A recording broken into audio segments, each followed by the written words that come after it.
I would happily drive the Mercedes E350 CDI forever. It's really a car that has everything from style and luxury to unbelievable performance with the bigger 3-litre engine. I'm in Ahmedabad just in time for Uttaran or Makar Sankranti, which is the annual celebration of spring.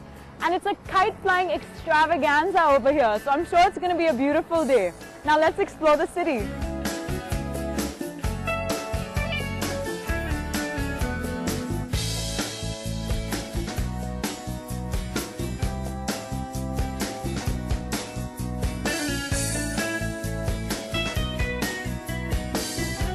On the 14th of January every year, the skies in Ahmedabad take on a colourful hue as the city comes together to celebrate Uttaran. In fact, it's now called the International Kite Flying Festival and attracts visitors from all over. I'm hoping to pick up some kites before driving around to discover where all the kite flying action is.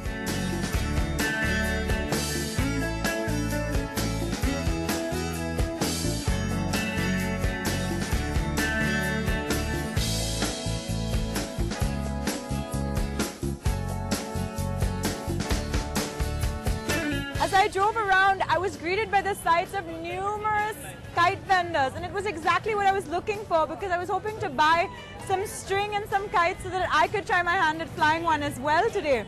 And you know, I learned this thing about the thread here. This is called a firki, and apparently they coat this thread with glass so that you can cut each other's kites. It gets quite competitive apparently, but I just bought the unglass coated version because I don't want to cut my fingers. It's an occupational hazard of flying the kites with the glass thread. Anyway, I'm looking forward to finding a rooftop or some kind of space where maybe I can try and fly a kite myself. So that's where I'm going to head to next with my new toys. The Sabarmati riverfront is apparently where a lot of the official kite flying activities take place. So that's where I'm driving to. This car might look big to drive, but it's surprisingly easy to maneuver, even in city traffic, because this power steering makes it a breeze. And the turning radius is fantastic, and I have to say that the reverse parking camera has been a huge help as well. You know, it's easy to feel like you rule the road, especially with the sunroof down and the stereo on. I'm just having such a blast.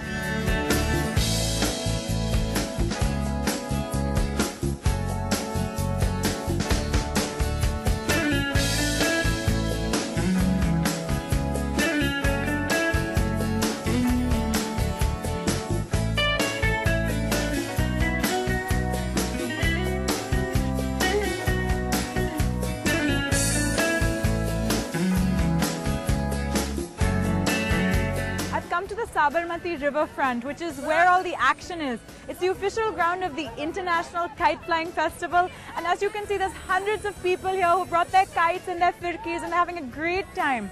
I thought I'm gonna have to try my hand at this since I'm here on this special day. So let's see if I can get a kite up in the air. Time to try.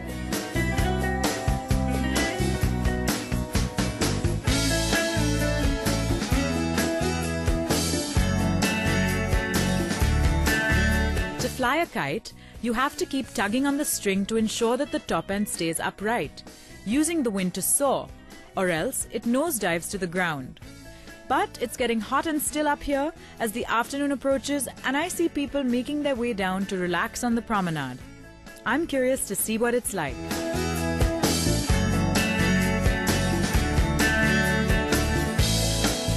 When it gets too hot and sunny up on the riverfront grounds, it seems like people take a break from the kite flying and come to the promenade below. And it's really such a beautiful place because you can take a boat ride or just chill on one of the benches by the river. I think the Sabarmati Riverfront project is an incredibly impressive one. It's the most impressive urban design project I've seen in India recently, and I definitely think it's one more reason that Ahmedabadis are very proud of their state.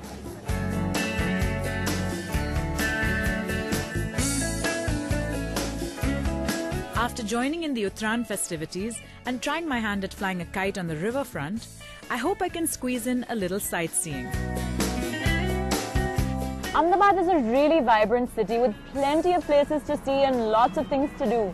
So apart from the Uttaran festivities, I thought I really ought to throw in a little bit of sightseeing as well.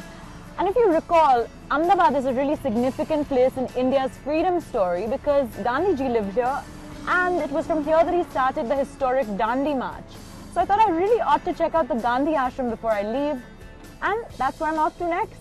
Let's go.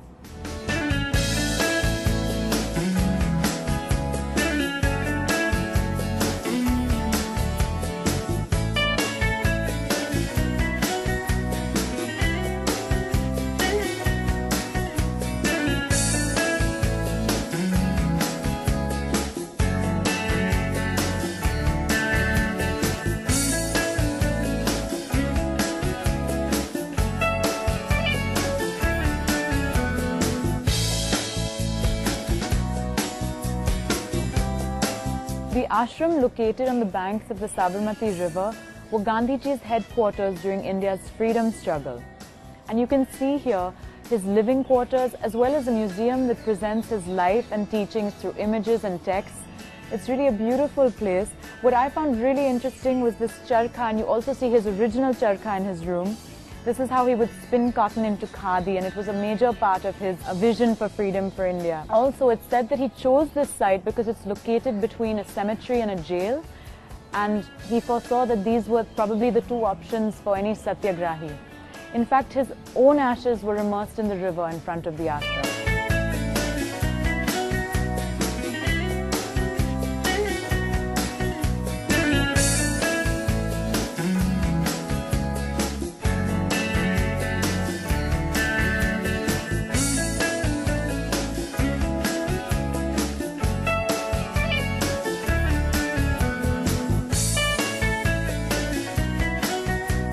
My day was already coming to an end, and as I headed to the airport, I caught a glimpse of the city celebrating privately from their terraces, a charming contrast to the hustle-bustle of the public celebration on the waterfront.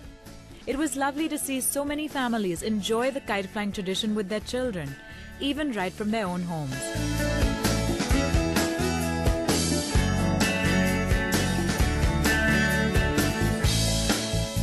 If you're thinking of a driving holiday, it's going to be difficult to come up with a better car than the Mercedes E350 CDI. She's just unparalleled in terms of comfort and luxury, and she's such a smooth drive.